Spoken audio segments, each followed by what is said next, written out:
हाँ जी।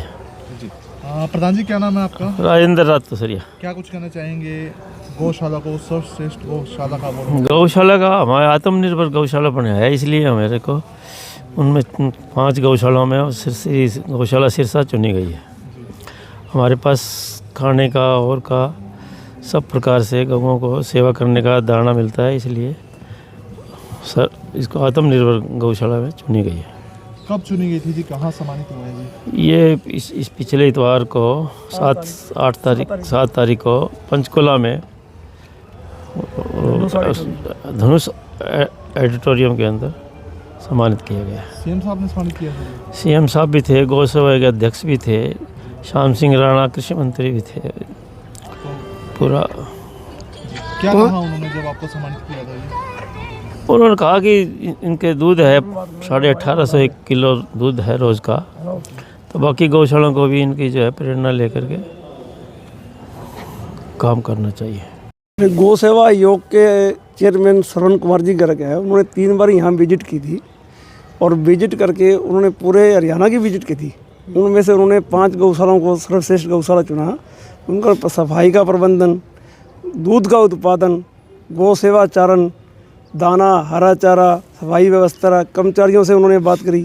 हमारे सारे कर्मचारी संतुष्ट हैं वेतन से, सुविधाओं से, और उनके लिए 2 रूम सेट का गवाला निवास भी बनाया हुआ है। उनके बच्चों के लिए भी हमने +2 तक की शिक्षा की प्रबंध किया था आधी फीस में। तो वो सारी चीज़ गौ सेवा आयोग के चेयरमैन ने जब विजिट की, उन्होंने पाया तो उन्होंने सारे हरियाणा में 5 गौशाला को चुना। सिरसा, इंसार की डोबी, कुरुक्षेत्र, गुरुग्राम और पंचकुला। तो ये गौशाला आत्मसमर्पण अपने आप के पैरों पे खड़ी है और सेवा बहुत अति उत्तम है। सारे शहर का सहयोग है, सारे मेंबरों का सहयोग है।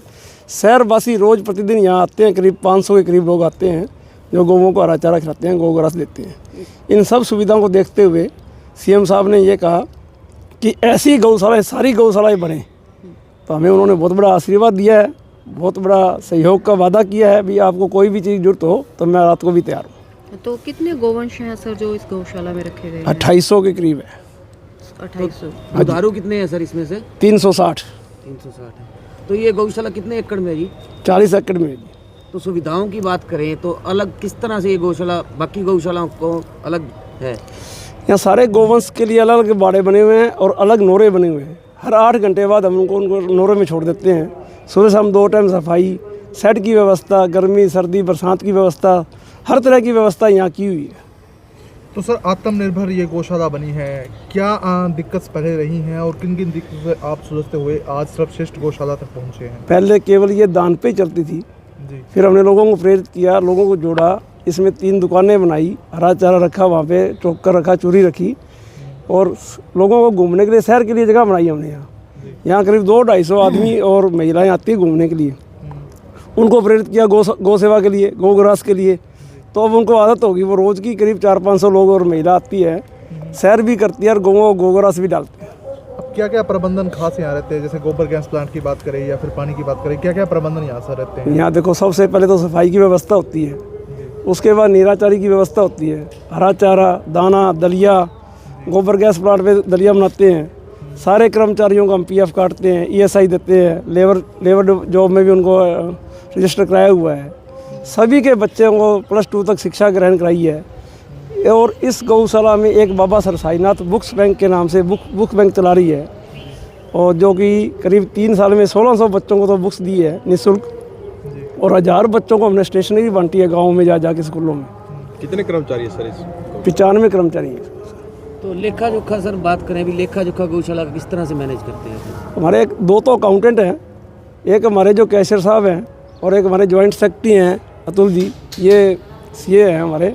ये सारी व्यवस्था देखते हैं और ऑडिट होती है उसकी हर वर्ष, सारा रिकॉर्ड और रिटर्न भरते हैं, सारा एकदम ओके अकाउंट्स है हमारा। आजकल जिस तरह से देखा जाता है कि ऑनलाइन सिस्टम ज़्यादा है, तो अकाउंट्स को मैनेज करने के लिए या जिस तरह से सम्मानित भी किया गया, किस तरह से मैनेज किया जाए? हमारी सारी पेमेंट डिजिटल पेमेंट है सारी। ये हरा चारा खरीदें, दाना खरीदें, गुड़ खरीदें, तूड़ी खरीदें, सब की पेमेंट किसानों के खाते में जाती है, दुकानदारों के खाते में जाती है। कोई छोटा किसान आ जाए तो 5-4 हज़ार का हरा चारा हो तो उसको नगद देते हैं। हरे चारे की स्टॉल है, अगर तूड़ी वगैरह की बात करें उसको रखने के लिए व्यवस्थाएं हमने या कितना? बहुत व्यवस्था बनाई हुई है, करीब 20,000 क्विंटल तूड़ी का स्टॉक की व्यवस्था बनाई हुई है। सभी गौओं के लिए शेड हैं, सभी गौओं के लिए पीने के पानी की खुरली है, और पानी आप यहाँ देखो जैसे कि हमारे घर में नहीं मिलता, इतना साफ पानी है। आवारा गोवंश छोड़ा जाता है, उसको लेकर के क्या अपील करेंगे? हर साल हम लेके आते हैं गौशाला के अंदर, इस बार भी 220 के करीब आया है। और मैं तो यही कहूँ कि गऊ को और अपने माँ बाप की सेवा जरूर करनी चाहिए। गऊ माँ तो 6 महीने दूध पिलाती है, गऊ माँ तो सारी उम्र हमें दूध पिलाती है, उसका दर्जा तो माँ से भी बड़ा हो गया, नहीं छोड़नी चाहिए। सरसा में कितनी गौएँ हैं, कितनी गौशालाएँ हैं?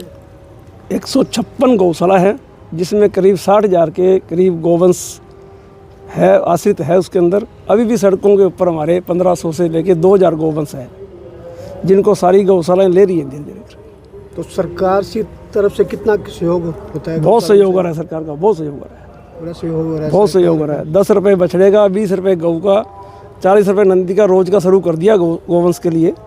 इससे हमें बहुत बड़ी मदद मिलती है सरकार से। तो कोई रहनी नहीं चाहिए सड़कों। जैसे बेसहारा गौवंश बाजारों में हैं, उनके प्रति आप कोई कार्रवाई भी सर करवाते हैं, प्रशासन को बोलते हैं, या जो पशु प्रशासन के साथ लग के हमने 3 बार शहर को गोवंश मुक्त कर दिया, लेकिन पड़ोसी राज्य पंजाब से राजस्थान के लोग छोड़ जाते हैं, और किसान भी छोड़ जाते हैं, जिनके घरों में बछड़ा हो जाए या गऊ दूध नहीं देती, बूढ़ी होने के बाद वो सड़कों में छोड़ देते हैं। तो सर ऐसे पशु पकड़ाया भी जाता है, उस पर भी कोई एक्शन लिया जाता है सरकार द्वारा? या सरकार प्रयास करती है, लेकिन अधिकारी प्रयास नहीं करते। यदि अधिकारी प्रयास करे, आप फतेहाबाद जाके देखो, वहाँ के डीसी जो है, SDM DC रोज़ रात को डंडा लेके निकलते हाथ में, और वो गोवंश को नंदीशाला में गौवंश में डाल के छोड़ के आते हैं। हमारे यहाँ अधिकारियों के सामने भी जो ये दूध बेचने वाले हैं, और रोज़ दूध निकालते हैं और शाम को गौवंश सड़कों में छोड़ देते हैं। रोज़ उनसे हादसे होते हैं। अभी हमारे एक जवान बच्चा मरा है पिछले दिनों में, नंदी ने मारा है। लगातार हादसे हो रहे हैं शहर में, रोज़ हादसे होते हैं, डेली हादसे होते हैं। महिलाएं परेशान, बच्चियां परेशान, रोगी परेशान, बूढ़े बुजुर्ग परेशान। प्रशासन यदि अपनी ड्यूटी निभाए ना, तो मैं दावा करता हूँ एक भी गऊ वो सड़क पे नहीं रहेगी। तो आप CM मुख्यमंत्री से क्या मांग रखते हैं भाई, प्रशासन को थोड़ा यहाँ जिस तरह से मुख्यमंत्री जी ने कहा भी मैं खुद पाली हूँ, पाली का मतलब गऊ को पालनहार, और भगवान कृष्ण पालनहार थे, उसी तरह अधिकारी अपने आप को पाली समझ ले तो एक गोवंश सड़क में नहीं रहेगा। ये मेरा दावा है आपके साथ। अतुल इसारिया, एडवोकेट। जी, क्या कुछ कहना चाहेंगे गौशाला को लेकर सर? जो CM साहब ने इस गौशाला को सम्मानित किया है, वो हमारे लिए बहुत ही गर्व का विषय है, क्योंकि हमारे प्रधान जी ने, हमारे सचिव जी ने जो मेहनत की है, वो आगे इनको और इसके लिए प्रोत्साहित करेगी कि हम जो कर रहे हैं गऊओं के लिए, नंदी के लिए, तो हमें सरकार प्रोत्साहित आगे भी करती रहे। यही अपील करना चाहूँगा कि समय समय पर जितना हो सके, जैसे आप अपने परिवार को समय देते हैं, ऐसे गौवंश के लिए समय दें। गौशाला में जाएं, किसी भी गौशाला में जाएं, डेली एक आप अपना नियम बनाएं कि उसमें थोड़ा गऊ के लिए दान पुण्य करें, गऊ के साथ समय बिताएं। तो ये हमारे लिए और हमारी हिंदू संस्कृति के लिए बहुत अच्छा है।